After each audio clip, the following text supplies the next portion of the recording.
Yo, what up? What's happening? We're back live from Joel's Internet Show. A lot of news about Turkey. Something as a, and as an olive branch for Turkey. They did so. They complied with everything that the United States told them to do, that their big ally told them to do. And now this said ally is abandoning them. And this is something that picked the attention of the Russian Foreign Minister, Sergei Lavrov. Have a listen. It's hard to say what's wrong with America's actions in Syria, but they are riddled with contradictions and exhibit the impossibility of negotiating with Washington.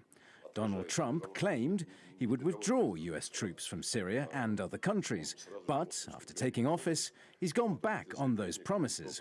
And my guess is it'll be the same this time round. Such a frivolous approach can aggravate tensions in the entire region, and so must be avoided.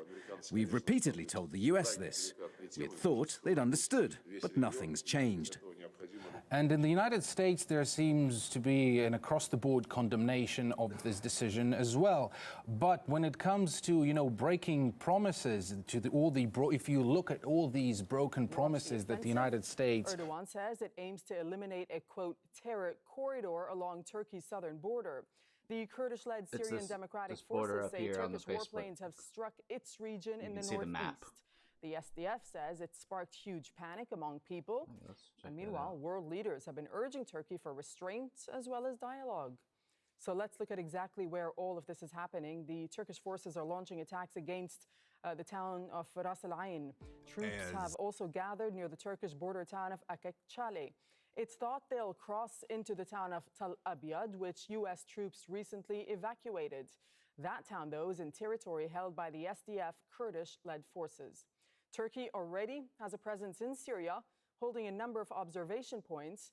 Those, however, are in northwestern Syria, an area mainly controlled by Turkish and rebel forces. We have reporters monitoring developments from the United Nations to Moscow to Erbil and Istanbul. But first, here's the latest from Charles Stratford at the We've got breaking news. Watching the Syrian border, where Turkey's military set to begin an impeding offensive. It is now underway. Turkish troops and hardware are gathering on Turkey's southern border, and this morning, a senior Turkish official says an assault is imminent against U.S. allies, the Kurds of Syria. Let's go straight to the Pentagon, where correspondent Courtney Kubi is standing by, and Matt Bradley in Iraq, miles from the border with Turkey. We wanted Turkey and Syria. Consequences. The only thing you can say for sure is more people are going to die. Two villages and south most of Tel Abyad, which is directly on the border, and we've also heard of artillery strikes on the town of Al Isa. We are in the last few minutes we've heard, and we cannot confirm this, that there may well have been rocket fire by the SDF. We cannot confirm that at the moment.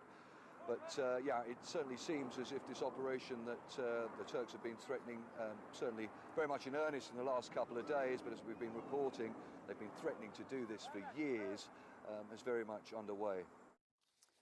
Let's now bring in Sinem Kosovoglu. She's joining us from Istanbul. So we were listening to the Vice President speak just a few moments ago. Sinem, just talk us through what more we learned about this operation.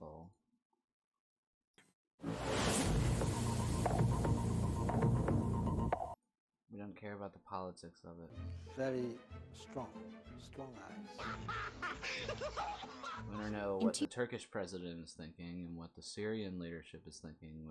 We don't hear from them. They are obviously amongst, as is always the case. Like Trump said, that was like, what does Trump have to do with Syria and Turkey fighting? Like, why, other than us pulling out? Like, let's see what the Syrians and the Turkish people are saying. What are they saying? Can we find that? Here, let's find out.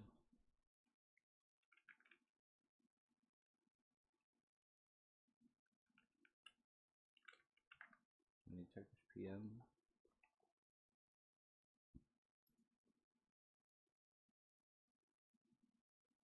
Today, maybe?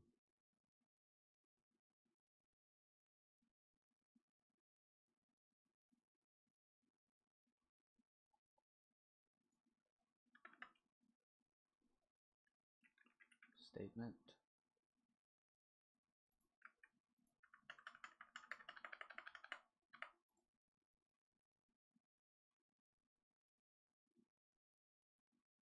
Two years ago. No, we went today.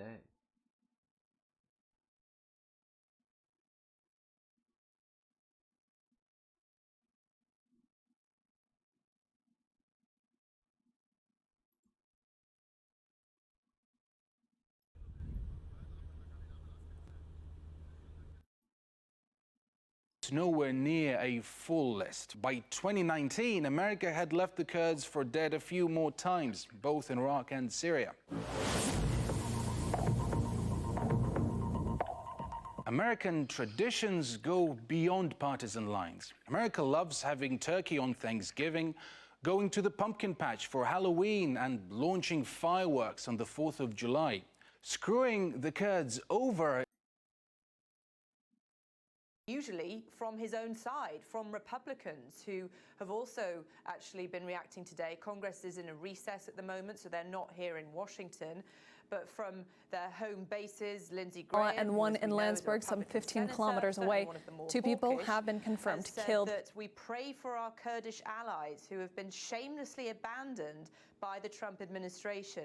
This move ensures the re-emergence of ISIS. So he's not mincing his words there. A Syrian or Russian warplane is believed to be behind this air attack close to a Turkish military convoy. It was making its way through the opposition-controlled province of Idlib. Turkey says it was heading to one of its observation posts.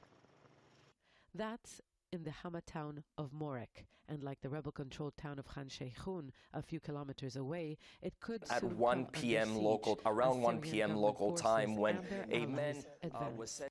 The Syrian Foreign Ministry is accusing Turkey of trying to stop the army's advance and providing support to what it calls terrorist groups.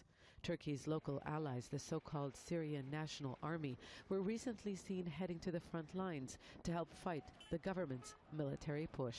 The National Army were sent in massive reinforcements to the front lines in Idlib. And the second, we have seen today morning that the Turkish army sent massive convoy to Khan Sheikhoun in order to establish two bases there and to prevent the Assad regime from cutting the M5 highway. That highway will allow the Syrian government to connect cities under its control and revive trade. But main population centers like Khan Sheikhoun lie along the road. The town used to shelter up to 100,000 Syrians before the military escalation started in April. Many of them had been displaced from nearby Hama province. It's now empty, as government troops and their allies are a few kilometers from reaching its center. The Syrian regime did not enter Khan Sheikhoun, and fighting continues in the vicinity of the city. The Turks have sent reinforcement to prevent the Syrian regime from entering Khan Sheikhoun, and as usual, the Syrian regime targeted the Turkish convoy. Turkey is a key guarantor in this region as part of the de-escalation agreement, and we do not expect it to give up. The airstrike may have been a message from Syria to Turkey, whose defense ministry has condemned it as a violation of existing agreements and cooperation with Russia. And Turkey's deployment of troops seems to have been its own message to Syria and its backer Russia not to advance any further. But many are asking, are both sides just posturing? Or will this sharp escalation in tension turn the proxy battle in Idlib into a different kind of war?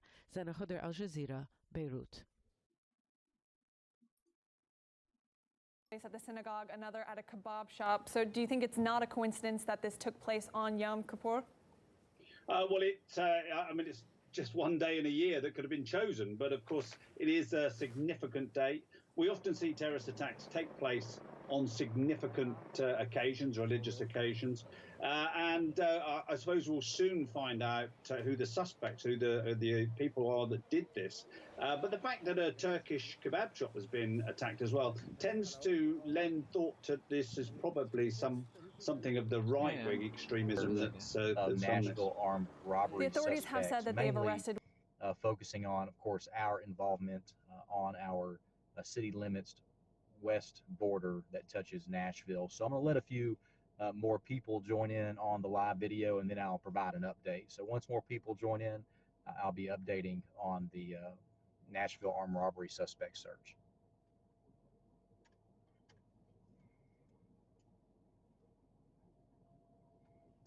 That's awesome. I think officers live streaming is really cool. So right now we have about 48 people viewing. It's increasing. So as this increases, usually when these live videos start, it notifies everyone's phone. So I just want to be sure I capture most people who want to get an update on our involvement in the armed robbery suspect search that originated in Nashville. Of course, we definitely value the safety of our community and our citizens. We're always very active in our communication. We've been communicating so far about this over our Nixle text alert system that's been on Facebook and on Twitter. And of course, Facebook Live allows me to really give you an update on live video from my police vehicle. And right now, I'm parked in the Cobblestone Landing subdivision. Just got an update from everyone that was involved. So I'll be able to update you with some details. So it looks like we almost got 100 people. But anyway, I'm Captain Chandler with Mount Juliet Police. I wanted to provide an update on Mount Juliet Police Department's involvement in the Nashville armed robbery suspect search. So this morning, close to 5 a.m., we were notified by Metro Nashville that there was an active pursuit of armed robbery suspects headed eastbound in the westbound lanes on Interstate 40. Our police officers immediately followed their protocol. When we have pursuits come into the city, our goal is to stop the pursuit either with spike strips, or we sit at the off-ramps and prevent them from entering the city. Our number one goal, of course, is to protect the Mount Juliet citizens and community. So unfortunately, that suspect vehicle had a crash just before the city limits on Interstate 40. We responded to the scene. Of course, Metro requested our assistance in locating multiple suspects, anywhere from 4 to 6, that ran from the crashed vehicle, and they ran into the woods northbound towards the Central Pike area, which is the Hermitage area that is very, very close and connects to our city limits, our west city limits. So the neighborhoods we were really focused on was Cobblestone Landing, Chandler Point, and the Normandy Heights subdivision. All that area connects to the Hermitage area where all these suspects were apparently at.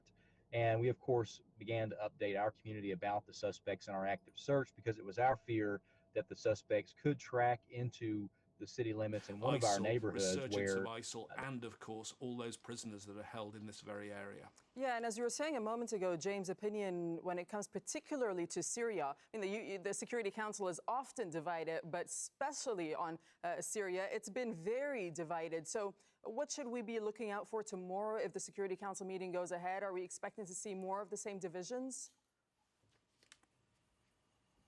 Well, I think what you're going to see, the only unity that you'll see, if they've managed to come up with a joint statement at the meeting that we hear is now planned, it'll be on the humanitarian aspect of this, on the civilians that live in the area. Because certainly the 3 nations of the Security Council of the 15 that deal with Syria humanitarian issues and take the lead on that, which are Belgium, Germany and Kuwait, I think will be pushing again for some statement on that. So look to that, I think, going forward. Remember, the other concern about the situation from the Security Council side is the one bit where they have been able to agree on. Very rare that they find agreement, and they actually put out a statement 24 hours ago, which is on this new constitutional committee, which, when you look at military action taking place right now involving Turkey and the Kurds, and you look at the ongoing bombardment of Idlib, may seem like a small thing, but it will bring people together, different groups together, to try, from the opposition and the government side, to try and draw up a new constitution for Syria. And if you follow the plan from 2015, Resolution 2254, which in fact the Security Council in their statement said they still do follow, then that is supposed to lead to free and fair elections in Syria, supervised by the UN. Remember, you haven't had free and fair elections in Syria since the Assad family took office. I wouldn't want the UN some supervising 50 my years elections. ago. So that would be a very important development. But also worth reminding you one more thing, which is that Constitutional Committee, already the one group that had no members of it were the political bloc which are linked with the SDF. They were not invited. All right, James Bays, thank you for that update from the UN. Now, Russia has been calling for a dialogue between the Syrian government and the Kurds over the situation in northeast Syria. The foreign minister, Sergei Lavrov, is on a two-day visit to Kazakhstan, where he's been speaking to the media. Lavrov also blamed the U.S. for helping grow tensions in the region. On Tuesday, Moscow said it was not informed about the U.S. decision to pull out American troops from Syria. The Americans organized quasi-state structures in northeastern Syria, ensured people's livelihoods and viability, and actively promoted the Kurdish issue in a way that Arab tribes, who traditionally lived on these territories, used to object to. It's now a very dangerous game. Such a reckless attitude to this highly sensitive subject can set fire to the entire region, and we have to avoid it at any cost. We are communicating this position to the US. I hope they hear us, but practically we can't yet see any serious changes of their inconsistent and contradictory policy. Let's now bring in Step Vassen. She's joining us from Moscow. So as we're saying, Step, Russia had called for a dialogue between the Kurds and the Syrian government. With these new developments by Turkey, has there been more Russian reaction? Well, I have to say, compared to other capitals, it's been very quiet here in Moscow since the military operation began. It says being single is now a disability. That's funny. Okay, let's get into something else. I can't. What else is up?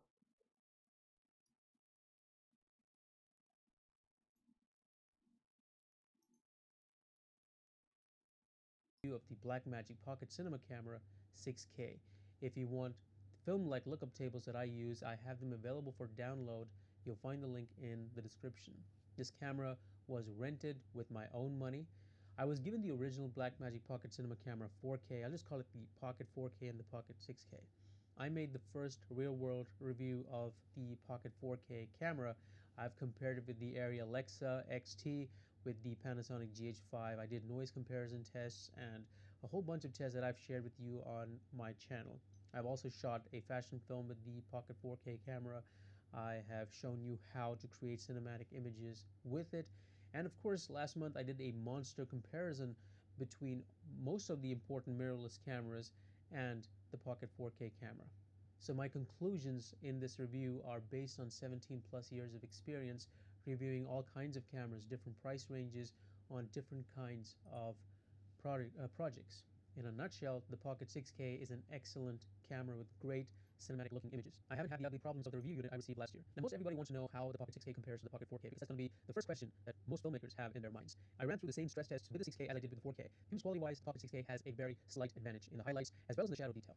But with one major problem, the 6K has pattern artifacts in the shadows. The highlight recovery tool in DaVinci Resolve 16 doesn't work consistently well. Sometimes on the same footage, the highlight recovery tool works, and then a few minutes later you try it again, doesn't work. So it might be a bug in the system, but I'm sure Blackmagic will iron it out sooner or later. There's no way to black shade the cameras. Only a firmware update can eliminate this if possible. Overall, the image quality between the Pocket 6K and the 4K are very similar. Even in terms of color response, the exact same lookup table is used by Blackmagic in Resolve for both cameras, and you can cut between them, no issues. The thing is, that very small difference in image quality that you get with the 6K is probably not going to be noticeable or usable by most professionals. Even if you're cinematographer, you think, I have that extra bit, it's not really going to translate into your work on a low budget scale. Now, this was clearly proven in the monster comparison test that I did last month, where I gave out the images without telling you which camera it was, and overwhelmingly, the winner was the Sony A7 III by a wide margin. Number 2 was the Panasonic S1, and the Pocket 4K camera came third. The Nikon D6 came last. The confirmed rejection, we will come, and we will very likely come all the way back down to 470 region. So that actually could be a little more nasty, but again, needs to happen first. We haven't seen it happen just yet. Haven't seen it just happen just yet, but kind of in the cards right there. So I would be cautious with alts right now. If you're trading alts like immediately, I would say that I'd probably be looking for a little bit of a pullback. There, Bitcoin goes. Powerful Bitcoin. Holy shit, man. Very powerful right now. Jesus. There you go, Bitcoin. Nicely done, man. Nicely done. Ooh, man. Let's see. I actually want to put in some alerts right here just because I am curious myself. Let's do 8639 and come on, alert. Just in case we're looking at some sort of random shitcoin while it does get around there. Okay, cool. Are you using TradingView? Yes, I'm using TradingView. A ride for life. Yeah, man. Z-Rex almost at 8600. Powerful move. Very powerful move. Yo, Mr. Hydro Hog, take a gulpy gulp so Bitcoin can mo, please. Thanks in advance. Nice. Let's see. Bitcoin ribeye for dinner. Fuck yeah, man. I think it's a ribeye day as well. Trader Fam says, Big Dad, girthy, dirty, swollen green self massager. I like it. Can we check out GRVY? Says Christopher Harris Jr. Sure, man. GRVY. Gravity on NASDAQ. It's exactly what it names it. It's doing exactly what its name implies. Not good. Don't like that right there. I'd be looking for another move back down to $28.5 region. Bitcoin 85.90, powerful. Let's see it. Can it get up? Can it get up there? 8,600. We've cleared 8,600. We're above 8,600 once again. Oh shit! Holy Bitcoin is shit, blowing these up right now. girthy bills have once again taken Bitcoin to the promised land, or not just yet. We're right out there right now. There's the alert. Oh, there shit. it is. And let's see. Let's see, baby. Let's see what happens now. Are we going to actually reject from these major moving averages or not? Let's see. We are at the area of interest. Holy shit, man. People are talking about 16,000 now. I'm not necessarily convinced that we're going to 16,000 from here, but I do want to make sure that I'm good to go. Let's see. I do want to perhaps populate some trade ideas from this region. Anyways, let's see. What would that be? 84. Okay, cool. All right, got it. Rennie Fitzer says, hi, Crown. Greeting from Netherlands. Pump it, baby. I would like a little bit of pumpy pump as well. Christopher Harris says, I feel bad. As soon as you check my chart, Bitcoin pops off another $200. It's all good, man. It's all good. That's what the alerts are for, my friend. That's what the alerts are for. So, yes, this was the major area right here. Short-term targets were hit. Now the medium-term targets have been hit. And now we watch what the reaction is. If Bitcoin closes above this area by end of day, I will look for continuation. And I will look for continuation... You know, over the next week or two, back up to 9,000 realistically. If we reject from this region, same range essentially applies. We can collapse the lower time frame range, 100%. But for now, anyway, we're here now. So pretty awesome Bitcoin. We're lining up with it. Energy's been crazy. Not last year. The energy should peak on the 13th, so we've got 100 hours to go. It looks like almost 30% on it. Notice how this keeps edging west. And Massachusetts, the TPU, is now under the gun, and everybody needs to be aware. Plus, just in case the situation does seem to get much worse over the next 24 to 48 hours in predictions by everybody, be ready to evacuate. If it gets too, I know just 1%, 5%, 7%, but someone's got to say it. Someone's got to treat you guys like adults. Worst case scenarios happen. You're on the freaking coast. You better act like this is 2019. Alaska's even getting in on the mix. Okay, and then we got a big bad blizzard. And look at these pressure gradients, which lead to heavy winds. So everybody's getting windy this week during the Eris point of the 8th through the 13th. I'm just saying it peaks at the 13th, and it's got to come down when you peak. So this is like that storm is crunching to the west, this going to the east. And then you got the Santa Ana wind coming from the offshore. Like the whole atmosphere is twinkling up from top to bottom, from Ruta to the or somebody else. The question is how long growing rumours that actually it won't be until the end of January, that it will be longer. Perhaps it will come with a condition of, let's say, another referendum. And one other little bit to throw in is that the 1 million homes, and no telling how many people live in those homes.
Man, BitMaxco got almost up to 8,700.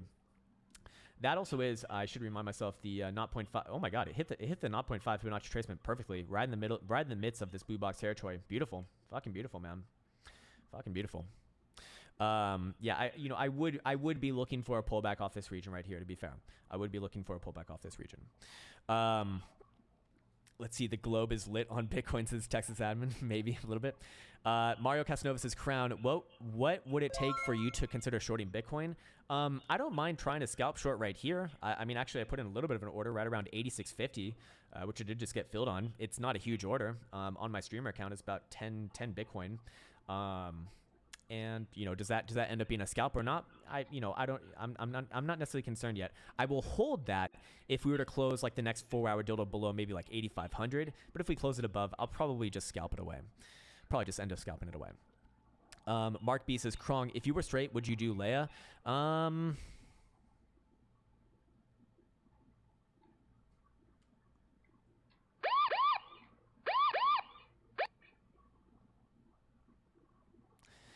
Back it goes, says Gabriel. Yeah, a little bit of whipsaw here and there. Just took 14% on a 2-minute short. There you go, man. There you fucking love it, man. Fucking love it. That's trading right there. There you go. Have a nice little trade in your life. GD says, when closing a position, would you close as soon as it hits target or wait for a close in time frame you're trading in? Depends what my parameters were for trading that for taking that trade in the beginning. Let's see. AAA says Crown. Hey, it's all good, man. Pound versus euro? Sure, man. Let's go look at it. Pound versus euro right here. Let's see. On ice. Hourly looks very, very nasty. Daily looks very nasty. I'd be looking for this one to come back down to 110. Somewhere in this pocket right here. 110 region. Very bad. Very, very, very, very bad. Bitcoin back down. So now we're looking at about almost $100 scalp. So I'm quite happy with that. But let's see. Is it time to perhaps take some off, maybe? Maybe, let's try some of this action. Let's try 5-9. Let's do that. There we go. All right, lovely. What is your drop target right now, says Blake? I don't really have a drop target. To me, it's a range, right? We have two relevant ranges. We have this guy right here. Top side, a little bit above 8,600. We have this guy right here, most relative, 8,450. So probably somewhere down around 85 to 8,450 is where I'd be looking for. Probably. But overall, I mean, this is pretty good sustained volume on this breakout. I mean, this is not something to not something to fuck around with. I probably will end up scalping this way. In fact, I've just bought back half my position for $80 on price action profit. So nice. Angelica says more indecision on Brexit delay for another referendum. Yeah, you can see that in the charts too. It doesn't look good.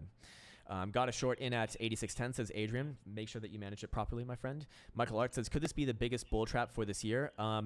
Again, as long as we're below this major moving averages, I do think that that's in the scope of the discussion. But that also means that we need to confirm, we need to confirm a bull trap first before that. I'm not going to be bearish if we get above this region right here. I'm not going to be bearish. As long as we're below it, I am going to be bearish. So that's why I took the trade that I took today, and now just come to manage. What's the Fed announcement? It'll be at 2 p.m. Eastern time. AD says seems as though the 6-hour 89 EMAs are resistance on BitMEX. Yeah, I mean they're all going to be naturally lined up with each other, so I imagine it comes in right there. Yeah, fair enough. Nice Z-Rex, nice, man. I love it. Fucking love it, man. Ha. Matt Lewis says, any idea why my trading view only gives me 4 EMAs and 2 MAs? I have the second paid version, one down from the pro version. Because I'm using my own special indicator that has them all baked in, so I don't have to use the indicator slots for the pros, for the different levels. So if you search up Crown Trading moving averages on TradingView, then you should get a singular indicator that gives you options for all of those rather than having to singularly go into them. Okay, your analysis is biased as fuck, says Drew Lotta. I'm a trader, man. I'm a trader at the end of the day, so I stick by what I say and I trade my analysis. That's all it comes down to. Is it biased as fuck? I mean, tell me how it's biased. I literally did the same shit that I said I've been doing that I'm gonna do for the last week. So I'm not really sure where that comes from. Interesting comment, very interesting comment. Let's see, Crown. We took out the previous weekly high. Yes, indeed, we did. That was at 85.30. Let's see, and now it's a trigger for moving up to the 86.50 target. What do you think of entering long at 85.28? I don't know what the fuck you're trying to do with it. Are you trying to hold this for the rest of your life? You're trying to scalp this in the next 5 minutes? Are you trying to hold this for a day? I don't know what that means to you. That's why signals make me feel really fucking. They actually kind of annoy me in a sense because it just feels really, really dirty. It's like, do my trades and I'll give you. And it's like, what's there's no upside first, and then second, it's like, I don't even know what the fuck you're trying to do to begin with, so I don't know what a good trade is for you. There's a good trade for me could not be a good trade for you, and a good trade for you could not be a good trade for me because we have different perspectives. I'm not a long-term type person. Let's see, is 9100 still your major pivot point on Bitcoin, says JTree? I do believe that you can move that down to this level right here, 8650. I do believe you can move that down now. It's a little bit more aggressive in my opinion, but this is a glass of water, we're changing structure if we get back above this region. That's the way they're looking at it.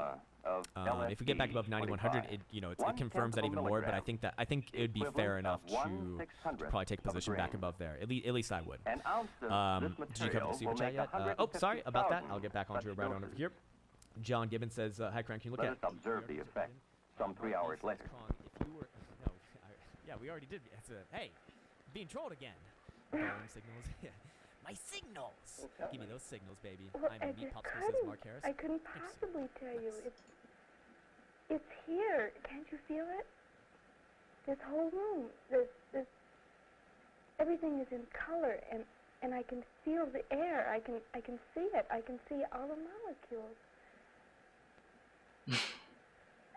I'm part of it. Can't you see it? I'm trying.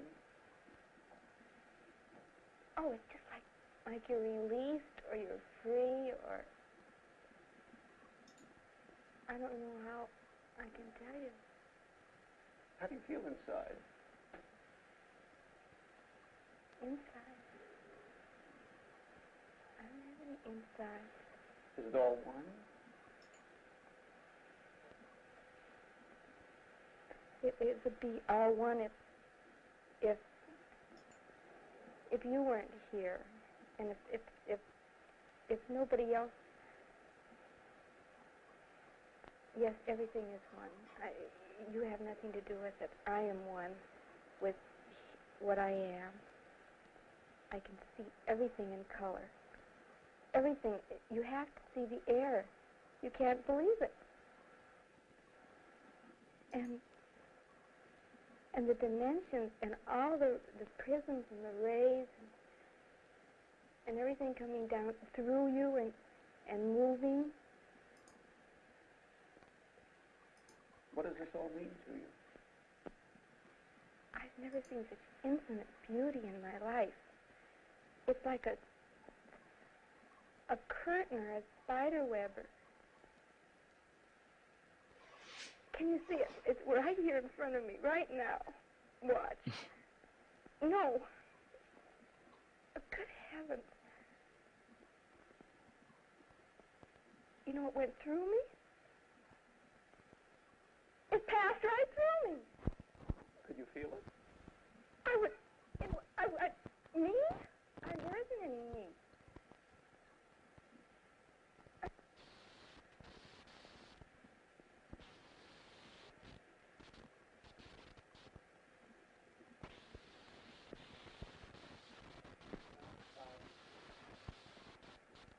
Is all this pleasant or unpleasant? Or aren't these the right words? What seems pleasant or unpleasant? There isn't anything pleasant or unpleasant. It's too beautiful. Britain and the United States stepping in with the Kurds to take on Turkey, that's unimaginable. They're in a really difficult situation. We've heard today from the NATO Secretary General saying that he's had assurances from Turkey that the operation will be restrained, it will be proportionate. However, from what we're seeing at the moment in terms of the initial volley, these airstrikes are going deep into Syrian territory, some 50 kilometres in, and this buffer zone that Turkey wants to create is some 30 kilometres deep, double the depth that a US-Turkish border was proposed to be.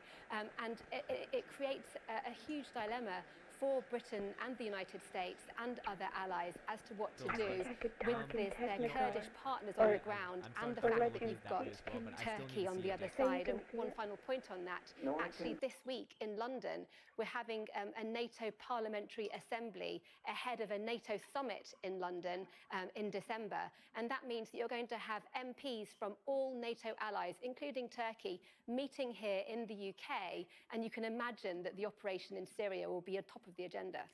One of the greatest concerns is what happens to those Islamic State fighters who are currently being held in camps along the border. Those camps currently being guarded by Kurds. If they get involved in conflict, then what happens? Yes, this is something that for the UK, in France, in the US, they have been watching this incredibly closely with growing concern. Before today's actions happened, it was already an untenable situation. You had tens of thousands of Islamic State-linked wives and children, and some 11,000 fighters, including about 2,000 hardcore fighters, held in these camps by Kurdish forces, increasingly left in fairly bad situations, which would increase the threat of further radicalization. Now what you've got with Turkey intervening in the way that it is that Kurdish guards are redeploying to reinforce the Kurdish front line against the Turkish assault, which makes the possibility of some kind of breakout perhaps from these camps more likely. President Trump has said that any camps that come under the area that Turkey attempts to gain will come under the control of Turkey. But Turkey's made clear that while it accepts this responsibility, it absolutely expects all countries that have nationals in those camps to be responsible for those nationals. Okay, Deborah Haynes, thanks very much indeed. The NBA has found itself in a deepening row with China, one of its biggest international markets. The National Basketball Association says it is defending free speech after standing by a team manager who tweeted in support of Hong Kong protesters. The tweet prompted a furious backlash in China, with broadcasters vowing to stop airing games. I'm joined now by Fenella Barber, who is founder of Bao Advisory, which helps companies do business in China. Hello to you, Fenella. So this all started with one tweet, but the implications could be far-reaching, couldn't they? Yes, it's a huge market in China for the NBA. This one tweet, I think, was sent without the realizations of the repercussions. The context and the timing was particularly significant for China. And I think the general manager who sent it out was quite unaware of quite what would happen. Tell us a little bit more about the context and timing of this and why perhaps this might have escalated this row. Yeah, so some people might be aware that there was anniversaries last week of the 70th anniversary of the People's Republic of China, to give it its full name. And China's in what's called a Golden Week. It's a full week-long holiday in China, and they've only just gone back to work on Tuesday. So for a week, the whole nation has been on holiday. And China may be not brilliant always at its soft power abroad, but it's very good at it internally. So within this last week, the Chinese peoples, its citizens, its consumers, however you want to call them, have been lapping up what's been seen on TV of the national parade, but also going to the cinema and seeing nationalistic, patriotic films. Even companies like Tencent that have pulled their sponsorship for the NBA have had best-selling games called Homeland Dreams. So they're in a national fervour for a week. So the timing was particularly terrible, you might say. And, I mean, we would advise anybody doing business with China is always, always to be careful around anniversaries. And if you don't know what you're talking about, don't say anything at all. Yeah, so what then of the response from the NBA? The NBA boss, Adam Silver, has defended Mr. Mori, who'd sent the original tweet, and he said that the league would support freedom of expression. He's in a difficult position, isn't he? Because he can't be seen to be kowtowing to China, and yet what he said is likely to intensify that row, isn't it? He's in a really difficult position. I've heard someone say he's trying a full court press. I'm not so familiar with a basketball analogy, but he was trying to be defensive and sort of attack at the same time. He has to defend freedom of speech. He has to defend his values, and he's very right to do so. But at the same time, he's going to have to just keep his head down and wait for it to pass over.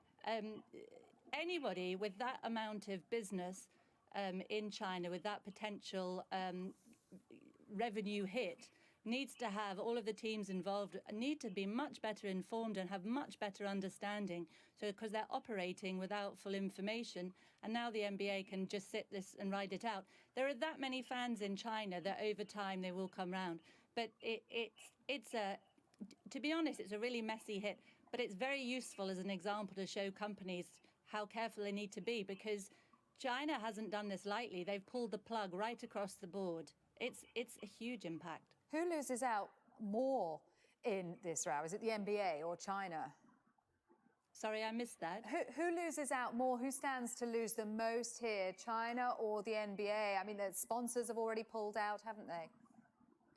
Oh, I don't know. I think China moves on to the next thing. I think the NBA will lose something in the short term. I think in the long term, this will sort of wash over. I don't think, to be honest, I'm not entirely sure on that, but I would say possibly China doesn't necessarily have so much to lose. I think the consumers lose out, the Chinese consumers, the fans who want to watch, who go on watching. You know, it's off screens for a while, so the NBA will lose some money, and the Chinese fans will, I don't know, maybe they'll go and watch some football for a while. They're big fans of teams in red, Liverpool and Man United, so they'll go and hopefully go and watch maybe some British sport rather than the NBA. But you know, NBA's loss is football's game. Fenella Barber, thanks very much indeed for talking us through that. This is Sky News. Coming up in a few moments, we'll tell you why owning a dog is good for your heart.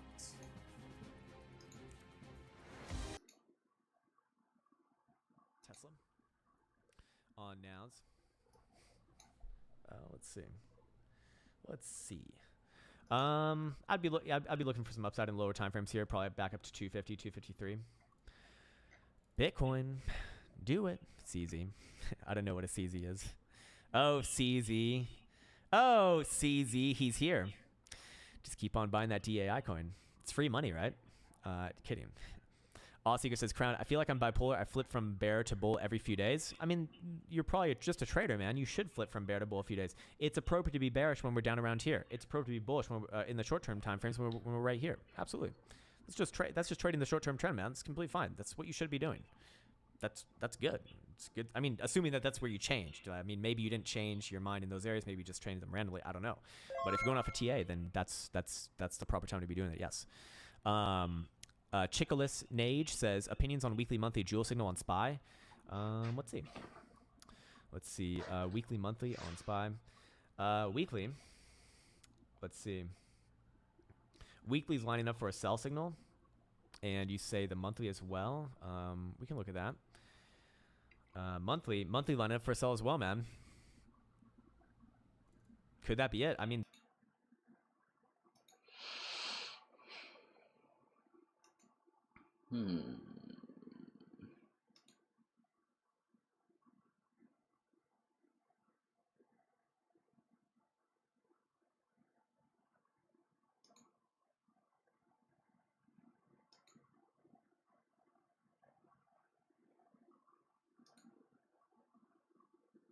The House has not voted on an impeachment procedure. The Speaker of the House, Nancy Pelosi, has responded in kind, insisting there is no need to take any vote, insisting that the president is continuing to obstruct justice, and saying that he is accountable and that he is not above the law. So certainly these are the ongoing salvos in this battle between two branches of government, two equal branches of government, the Congress and the executive, and this very serious indeed. No real sign of how this ongoing battle can be resolved. The Democrats in Congress continue to insist that while the president continues to obstruct justice in their eyes, these are just more factors that can be built into the articles of impeachment that they are certain, they say, will be forthcoming as the president is held accountable.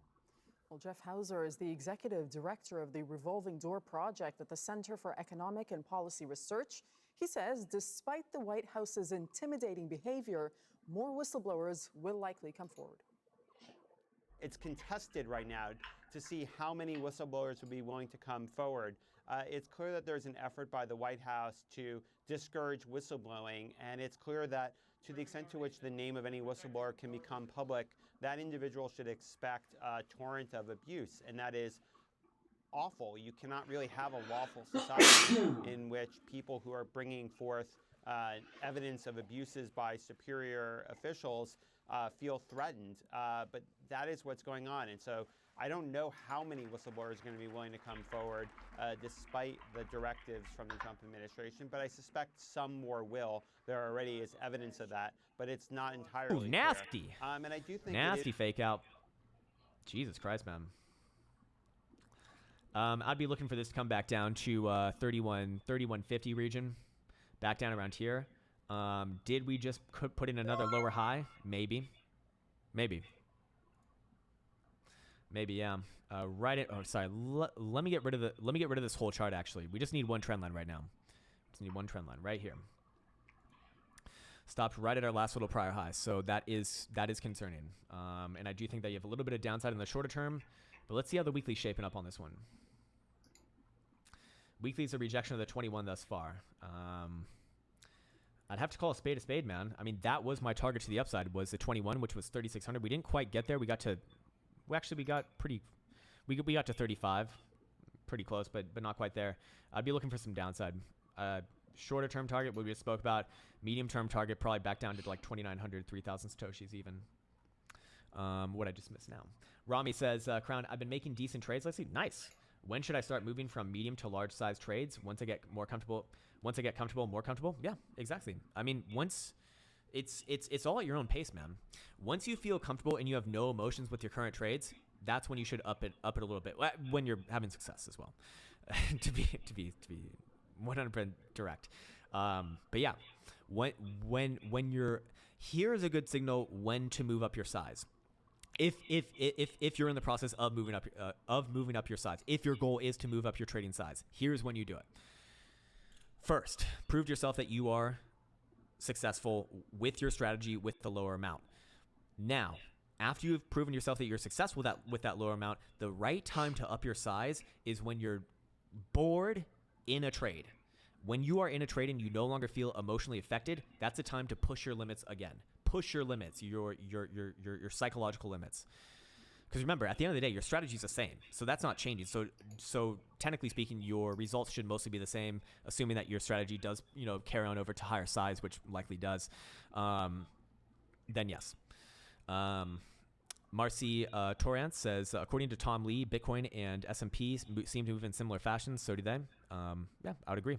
I would agree on that. They move on the macro very, very similar. Frank Ignal says, Crown, Bloomberg just said the VIX was likely to respond to the buildup of Turkish troops on the Syrian border. I can't see it if went down, not up. Let's see. I mean, yeah, you'd expect volatility to explode if we're gonna have some sort of legitimate issues with it. Let's see what the volatility index is printing right now. Yeah, but it went down a little bit. It's not doing anything right here. Weekly does look bullish to me though. I would be bullish on the VIX though, to be fair. I would be bullish on the VIX, on a weekly schedule. Hey, you have a great day as well, my friend. You have a great day as well, Mr. Neil Payne.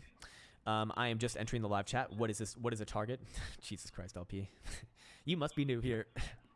Mario Casno says, Crown can successfully scalp the market while he live streams. Epic. But think about it. I didn't really do it while I was live streaming. Like, this trade was planned out well in advance, right? We spoke about this trade, in the last few days. I was going to do the same trade regardless of whether I'm live streaming or not. The order's in, and once it comes back down, take your profits. Simple. So fair enough. Yeah. Again, with all these areas, we've been talking about these areas for a long time now. So as a trader, it's like, oh, trigger event happened, take the trade. Don't even think about it. And that's where you really want to get to as a trader with your edge. When you see when your edge gives you a signal, take it. That's what your edge is for. And if you don't take it, your results are actually not going to work out as well as if you would have taken every signal that you would have gotten. That's what your edge is designed for. It's a statistical narrative that over time is going to push you towards success. Kevin Silk says, would you mind looking at Nike again? Sure, man. Sure. NKE is a ticker, I believe. Never actually just look it up yourself, man. Watch. We're trying to watch Bitcoin. Daily looks good. It's blowing up. Weekly looks good. It's both.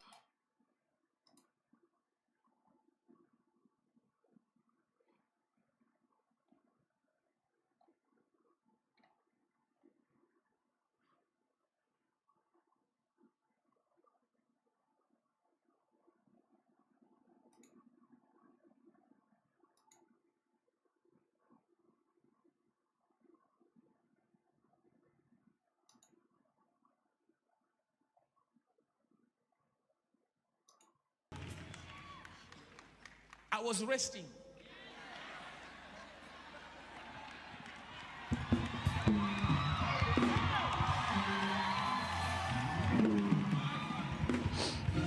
The word says this, according to what I wrote myself, and that is none of the business of those who do not want it. Then Afluka will say to Hallelujah Ministries and everyone watching, the goal is to help refugees integrate in the labour market. What used to happen is that people would come here for short-term work, and then they would leave. You can't. What we wanted to do is to invert that trend. Certain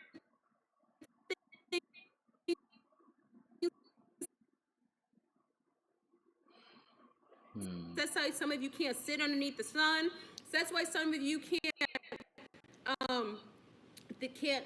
breathe in air or drink water, because you aren't from this planet. You were seeded from other things and other types of beings that are not used to this type of environment. You have children that can't even sit outside in the sun because they're not from here.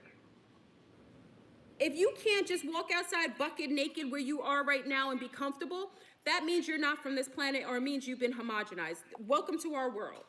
So I don't even want to get into that anymore, because I'm over that fact. Hopefully anyone who's come to me collectively has already has an overstanding that even if you don't believe me to the greatest degree, you must hopefully you have an understanding that we aren't the only ones on this planet.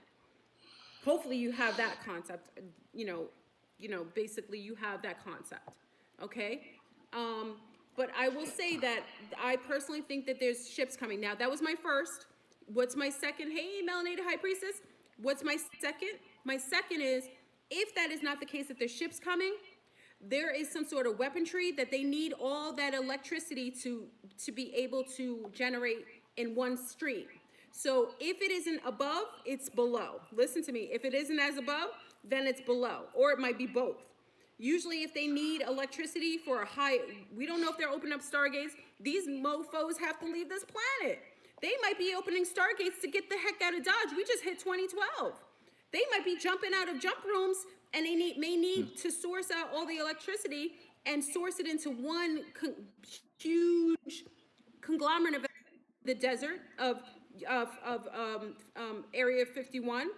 There's a reason why they did that thing in Area 51. We still know that whoever stimulated that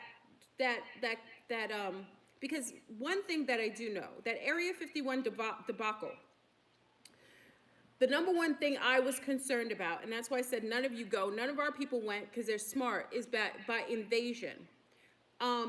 Do you remember someone sent that video of the group, and we still don't know why they did it? It was up in Buffalo, New York. We found out it was in Buffalo, New York, where people sitting down, standing up, like looking up, and they were all basically frozen. That could have been, Area 51 could have been getting a number of people so they can inject you with some sort of beans. That's how they do it. They basically could utilize your bodies and basically do a jump ship from whatever they are. A lot of people don't realize that by the nature of a lot of these beings, they're non-corporeal. What does non-corporeal mean? Non-corporeal means they do not have physical form. When they travel to this galaxy, many people think a lot of beings travel on ships. Absolutely not. The most higher in density travel in their own non-corporeal form and energetic forms. Sometimes you see them in the sky as orbs, okay? Those are non-corporeals. If they come into our stratosphere, they have to gain form or they dissipate. Where do you think they're going to get the bodies from?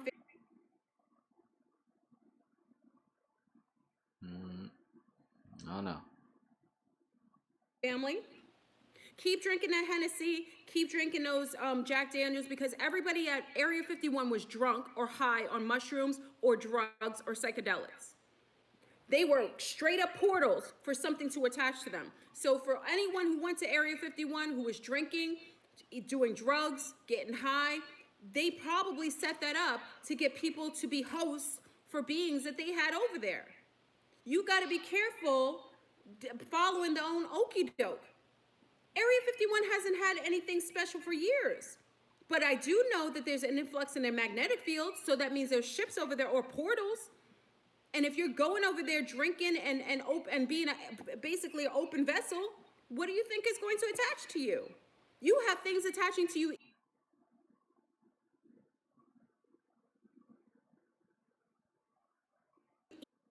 even when you're not at places like that. Could you imagine going over there and you basically are being an open receptor to things? I wouldn't even come in contact with you if I knew you went to Area 51, because I would think you've been incepted. I'm just saying, it isn't scary, it's keeping it real. We have to be a little more, we have to utilize our discernment. Not everything is gold, not everything that's golden is gold. We have to be mindful. So I personally think that them shutting down the lights, either there's ships above or they're sourcing the energy to get the heck out of Dodge, and they're putting into like a hydro collider, or they're doing something diabolical. So they're using that energy for something. They need to take that much amount of energy and propel it somewhere. So it's either as there with ships coming, they know ships are coming, fleets of ships, or they're using it for something else. But needless to say, all my Cali people, you already know. My West Coast people, y'all are prepared, because I already know if you are already there, you're meant to be undergo this type of intel. You're meant to be there. So take your handy dandy cameras out. Get your cameras. I expect some footage for y'all. I expect you to sit outside. Hope you guys got the fire pits ready. I love it. This is a time to get collectively with your neighbors. Get the high, if you could afford it, get one person or source it all together. One of you get the high night cameras so you can catch some orbs.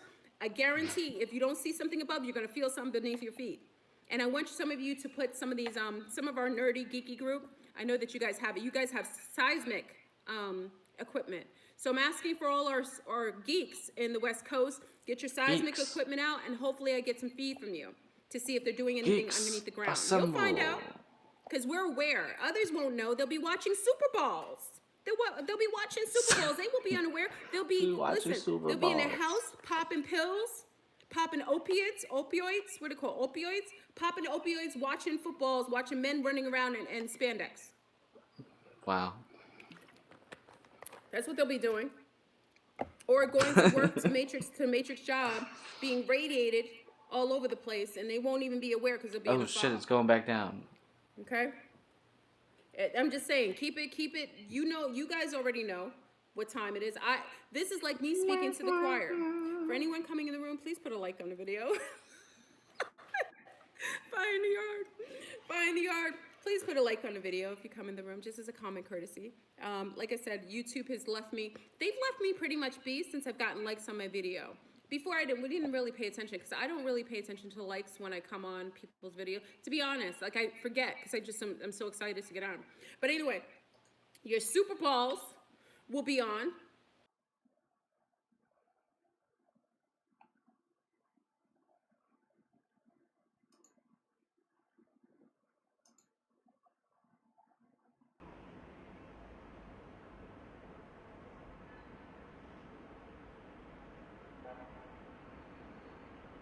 How they got a live stream in the middle of a battle?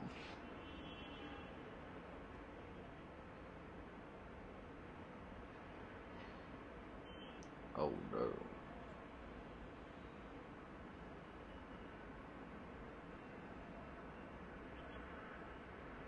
Why is this so behind?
propaganda between the two sides therein, because there is an ongoing war between Turkey and the outlawed Kurdistan Workers' Party, the PKK, for decades. Turkey deems the organization as a terrorist organization, like the US and the EU did, and says that the YPG is the Syria branch of this organization. And during this decades-long fight with the PKK, almost 40,000 lives were lost from both sides, from the Turkish and Kurdish citizens of the country. So that's why Turkey says this military operation to establish a safe zone is legitimate, because that's a fight against the PKK, not the Kurds. And Turkey says they have no problems with the Kurds, and they will do their best to avoid the humanitarian casualties or any harm or any displacement. But of course, as I said, currently the operation is limited by the airstrikes and the shellings. How the operation unfolds will depend after the land forces enter Syria as well. But I have to remind President Erdogan and President Donald Trump are to have a meeting in Washington on November 13. This is going to be a binding meeting, despite there seems to be a green light by the U.S. for the Turkish operation. All right, Sinem, thank you for that update from Istanbul. Let's bring in our diplomatic editor, James Bays, joining us now from the United Nations. And we are here.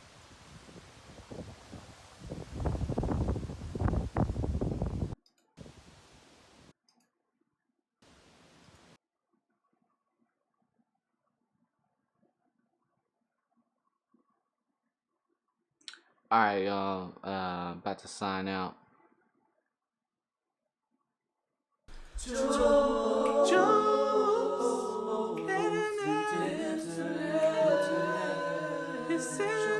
Show.